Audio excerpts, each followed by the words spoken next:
In today's quick video, I'll show you how to print checks in Zoho Books, a simple process that helps you manage business payments with ease.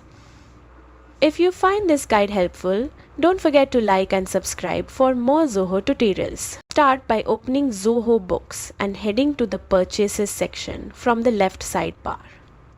Once you're there, click on Payments Made. This is where all your recorded payments are listed and managed. To create a new payment, click New at the top right of the screen. From the drop-down, select Pay via Check to make sure you're setting up a check payment. Now, fill in the payment details.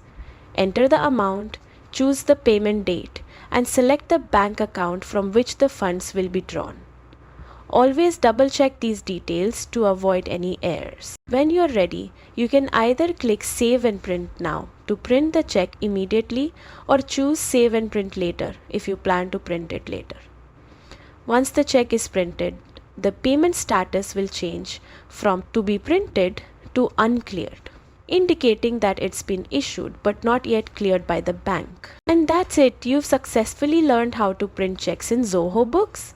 It's a quick, reliable way to keep your payments organized and your records accurate. Thanks for watching. If this guide helped you, make sure to hit the like button and subscribe for more easy Zoho tutorials every day.